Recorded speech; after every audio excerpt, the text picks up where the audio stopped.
When the team down her body, you go dance. Hey, shake body, shake and bounce. Hey, shake body, shake and bounce.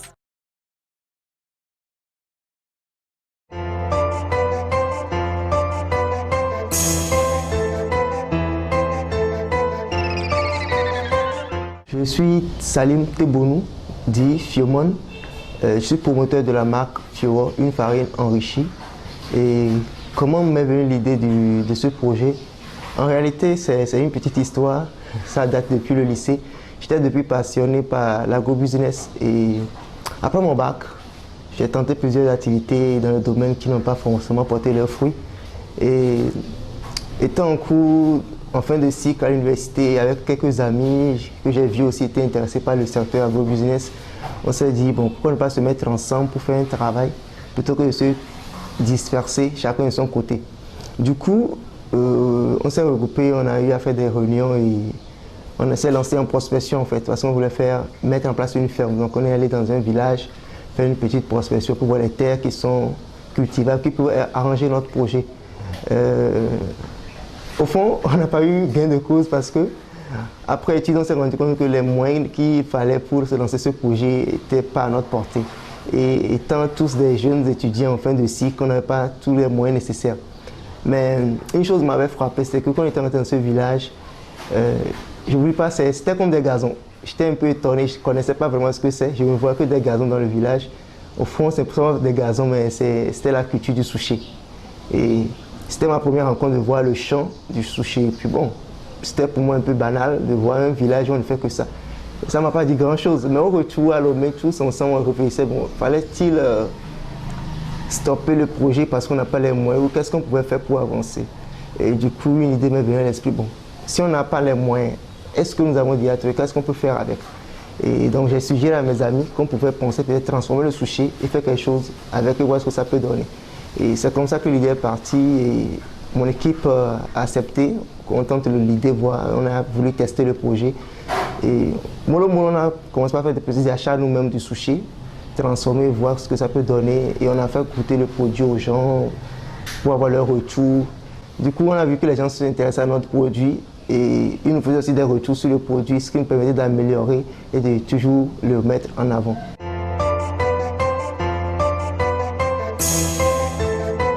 Notre première étude a fait comprendre que le sushi est un tubercule qui est très rare et donc il est plus cher sur le marché. En plus de ça, c'est un produit qui est lié à la saison. Du coup, comment mettre à profit le sushi aux consommateurs togolais? Et on s'est rendu compte que s'il faut vraiment transformer le sushi et le mettre au profit des consommateurs togolais, notre produit fini sera très cher. Du coup, on a pensé faire une combinaison du sushi avec d'autres céréales bien étudiées. Et c'est ça, en fait, notre premier produit, Nutri-Croissance, Fiowo Nutri-Croissance, parce qu'on a plusieurs produits, donc chaque produit est rebaptisé. Donc, Nutri-Croissance, c'était le premier produit qu'on avait mis sur le marché pour le rendre accessible. Et c'est ainsi qu'on a produit ce produit qu'on a mis sur le marché qui était à 700 francs au début. 700 francs parce que le coût de production était cher pour nous et on voulait aussi faire la promotion de ce produit, mais ne pas être très cher. Mais Dieu faisant bien les choses, avec le temps on a évolué. Donc aujourd'hui ce produit revient à 500 francs pour que tout Togolais puisse le consommer. Et pourquoi est-ce que ce produit était le premier? Parce qu'on voulait aussi satisfaire le petit, le bébé, le nourrisson et l'adulte. Parce que le sushi, après l'étude, on a remarqué qu'il avait beaucoup de vitamines. Non seulement les vitamines, mais il a aussi beaucoup d'apports pour la santé. Le sushi, par exemple, on peut l'utiliser pour traiter l'ulcère, la constipation. On peut aussi l'utiliser pour les mamans qui allaitent leurs enfants parce que le sushi regorge beaucoup de vitamines et beaucoup de lait qui aident les dames ou les femmes qui sont encore en train de nourrir leur nourrisson au lait. Du coup, on s'est dit, si on faisait ce produit, ça va aider plusieurs personnes à la fois.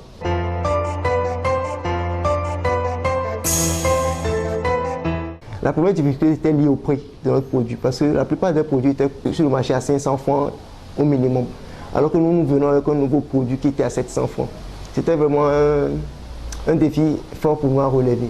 Et on a tenu bon pendant une certaine période avant de revoir nos prix parce que l'une des choses était aussi de maîtriser les coûts et de maîtriser aussi le marché avant de se jeter sur le marché avec un prix pour juste aligner. On risquait de faire perte et peut-être de disparaître. Donc c'était notre premier problème, la difficulté de vendre nos produits à notre prix. Heureusement, le produit répondait aux besoins des clients et ça a pris. Mais plus que la demande est grande, il fallait faire tout pour que tout le monde puisse avoir part. Donc c'était ça le premier problème. Secondo, c'était lié aussi à notre capacité financière. Parce que on était tous des étudiants en fin de cycle et nous étions partis sur nos propres fonds. La chose que je peux souligner peut-être, c'est pour vous dire, ce projet avait commencé avec 8 000 francs. Cette entreprise est bâtie sur 8 000 francs. Et parce qu'on était juste ensemble, on s'est dit, bon, pourquoi ne pas cotiser chacun 1000 francs, et puis on va voir ce qu'on peut faire avec. Et c'est sur cette base-là qu'on est parti. Donc vous imaginez comme une entreprise où on a commencé, il n'y avait pas 1 million, mais il fallait satisfaire une demande importante. C'était vraiment, en tout cas, quand vous comprenez déjà l'idée, c'était vraiment un défi pour nous. Et on travaille au jour le jour pour trouver les moyens financiers. Et jusqu'à aujourd'hui, on n'a pas tout de suite couru pour aller chercher un financement quelque part ou un prêt. Moi, mon défi, c'était de maîtriser le projet, de maîtriser le produit et avant de partir à la recherche d'un financement. Donc, on est parti sur la base de partir sur nos propres fonds. On travaillait chacun de son côté, on investissait nos fonds. On faisait de petites activités chacun de son côté, ce que chacun gagne. À chaque besoin, chacun investissait. Bon, voilà, s'il y a un budget de 10 000 francs, s'il y a un budget de 20 000 francs, 50 000 francs, chacun contribuait à son niveau en fonction de ses ressources. Et c'est comme ça qu'on a boosté la demande.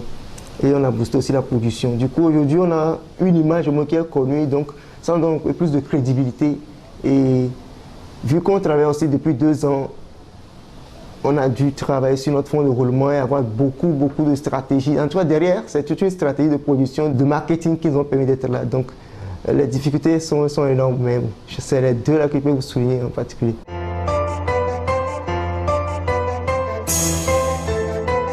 Le produit que vous voyez devant vous, du moins tous ces produits, c'est dû à l'écoute du marché. C'est l'écoute des critiques. Et ça, je le souligne vraiment parce qu'il faut beaucoup tenir compte des critiques des clients. Même si ces critiques semblent négatives pour nous, quelqu'un peut dire quelque chose qui ne vous plaît pas sur votre produit, mais vous devez l'accepter. Il peut dire, bon, moi j'ai pris votre produit, j'ai senti beaucoup plus sur le maïs.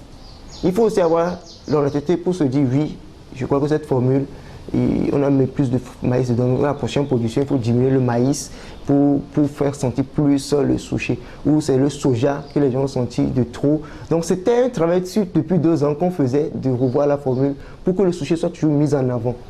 Et l'autre côté, c'est une question de coût. Parce que le sushi qui était le plus coûteux dans notre formule, plus on augmentait le sushi, plus ce produit revenait cher. Mais comment faire pour satisfaire le client, pour qu'il soit toujours intéressé à notre produit? Donc c'est un peu ça qu'on a fait au jour le jour. Et aujourd'hui, nous sommes parvenus à ce que ce produit, bien qu'il soit satisfaisant à la demande, soit aussi à un prix accessible qui est 500 francs.